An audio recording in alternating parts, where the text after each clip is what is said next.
scatter brain myself. Hola la population, Noël Chiquito, j'espère que tu vas bien, ça ne va pas, ça va aller. Dans quelques jours, dans quelques semaines, certains d'entre vous, ce sera votre première fois dans une fac ou pas. Donc, un milieu qui n'a rien à voir avec le collège et le lycée, prends à manger, installe-toi confortablement. So, let's go to the video.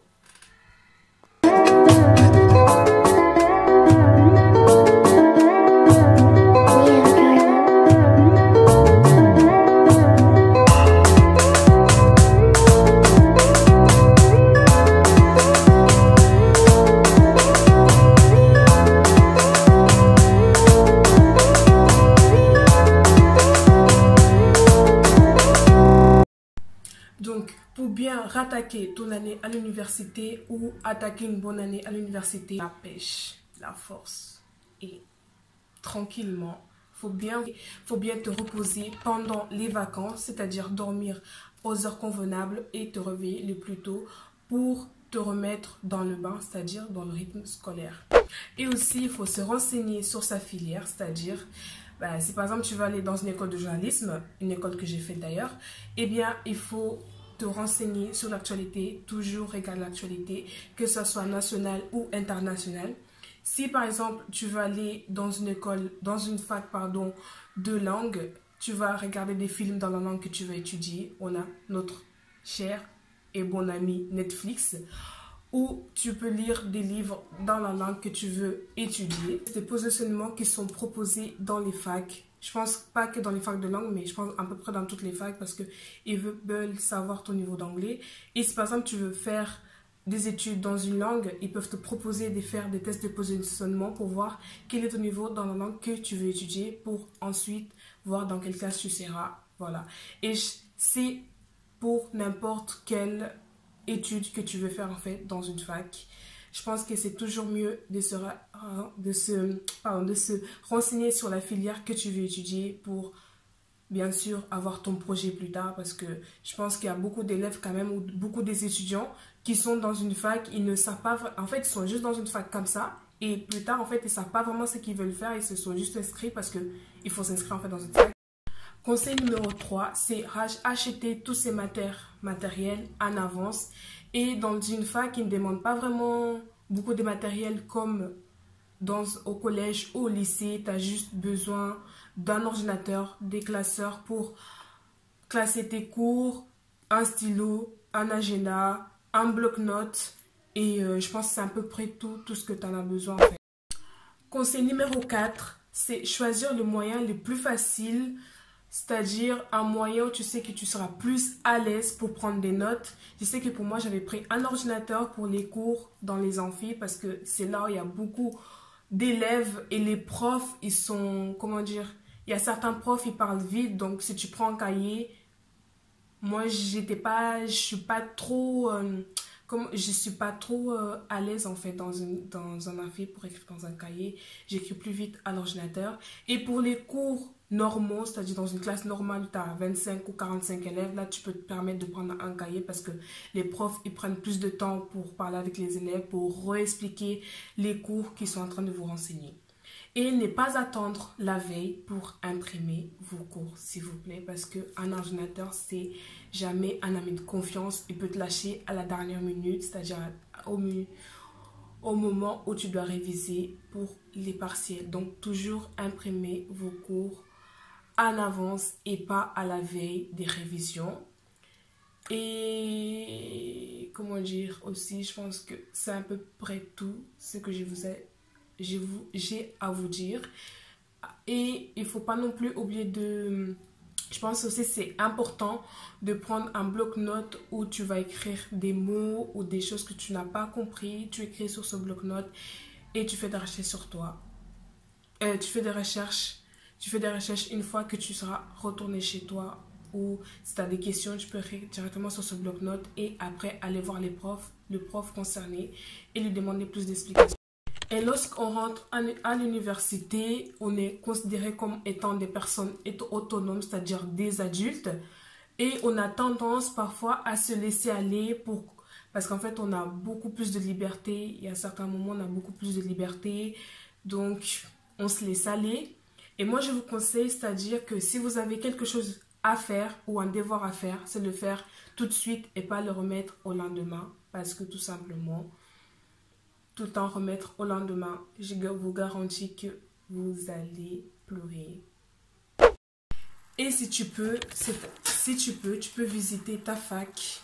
Tu peux visiter ta fac pour mieux se repérer. C'est-à-dire que repérer déjà les bâtiments parce que les cours ne se déroulent pas toujours dans la même salle ou dans les mêmes amphis. Donc, des fois, vous devez vous déplacer, en fait, aller de l'autre côté de l'amphi. Et c'est toujours bien si vous savez où se trouvent les différents amphis. Repérer les bureaux administratifs parce que c'est là vraiment que vous en aurez besoin. Parce que à la fac, tout ça se passe tellement vite. Et si par exemple vous ratez quelque chose, si vous connaissez où est votre bureau d'administration, vous pouvez directement vous rendre là-bas. Et c'est là aussi que vous allez trouver certains bureaux des profs et demander des renseignements dans ces bureaux. Moi personnellement, je sais que... Et bien sûr, qui dit se repérer, dit aussi repérer les restos. Si concernant le logement, si par exemple vous voulez vous rendre à votre fac, c'est toujours mieux de repérer les différents moyens de transport pour vous rendre à votre fac. Si savoir quel transport en fait vous permettra de vous rendre le plus vite à votre fac au cas où, pour les retardataires, au cas où tu sois en retard, bah, vous savez déjà. Et aussi pour faire attention aux grèves parce qu'il y a des moments, il y a des manifestations, il y a des grèves. Et si vous êtes dans une grande ville, vous savez que tout ce qui est tram, tout ce qui est métro, au moment des manifestations, il peut y avoir de retard. Donc, si vous savez déjà quel autre moyen vous rendre au plus vite dans votre fac, eh bien, quoi de plus. Et si vous avez trouvé un logement, c'est-à-dire il ne faut pas tarder à rentrer dans votre logement parce que la concurrence, elle est rude. Si vous tardez trop à rentrer dans votre logement étudiante, quelqu'un d'autre peut venir prendre votre place. Donc, dès que vous trouvez un logement, tout de suite, vous entrez dans votre logement. Et aussi pour vous familiariser avec le milieu où vous allez vivre et les voisins qui seront autour de vous, mais aussi le quartier. Et bien sûr, qui dit rentrer à la fac, dit rencontrer des personnes qui sont peut-être très différentes de vous, des personnes qui viennent de pays différents, avec des cultures différentes et qui parlent bien sûr d'autres langues qui ne sont pas forcément vos langues maternelles ou paternelles. Donc, le premier jour, ne restez pas seul dans votre coin parce que je sais que vous allez dans un milieu grandiose, vous connaissez personne, donc voilà. Mais si par exemple vous entrez dans une fac et que vous avez un ami qui va aussi entrer dans cette fac, elle peut être soit dans votre filière ou pas du tout, vous pouvez vous donner un rendez-vous, un lieu de rencontre où vous allez vous rencontrer et rester ensemble. Mais c'est toujours mieux de faire connaissance avec les étudiants qui seront autour de vous et qui vont vous apporter peut-être plus de connaissances que vous ne connaissez pas. Et je sais aussi que les étudiants étrangers qui sont dans des facs, bah, comment dire, c'est toujours... Ils sont dans un pays qui n'est pas la leur, donc dès qu'ils voient une personne qui est de ce pays ou dans ce pays depuis un moment, venir leur parler, ça leur fait toujours plaisir. Ils ne vont pas se sentir seuls et toi aussi, tu ne te sentiras pas seul dans un milieu que tu ne connais pas. Donc, c'est donnant-donnant. S'il vous plaît, je veux parler à ceux qui ne participaient pas au cours, c'est-à-dire au lycée, à la fac. Faites un effort de participer au cours parce que c'est justement ça en fait qui va vous aider à réussir votre fac. Ne faites pas comme moi parce que moi en fait je suis une insociable, pas possible. C'est-à-dire que si je ne suis pas habituée avec vous ou je ne suis pas habituée avec les personnes autour de moi, jamais je ferai le pas de venir vous parler quoi.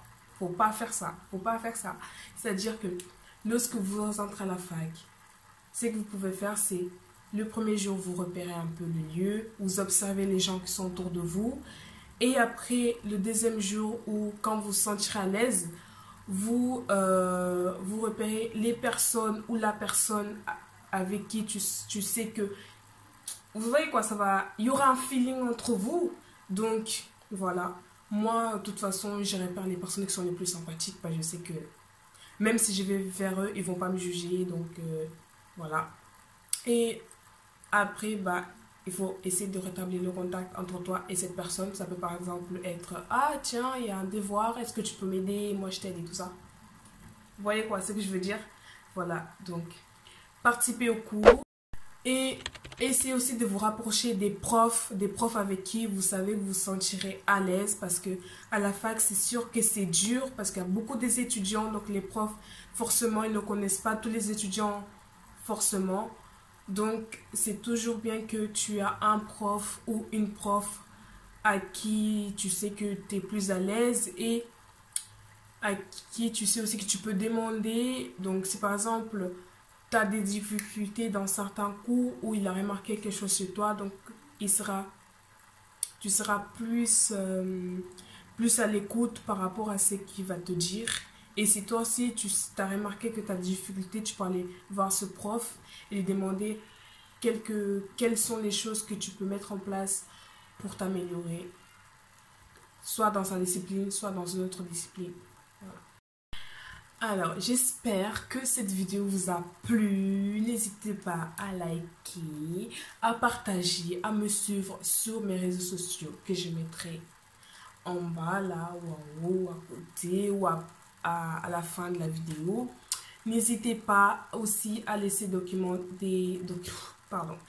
commentaires, que ce soit positif ou négatif, mais pas des commentaires...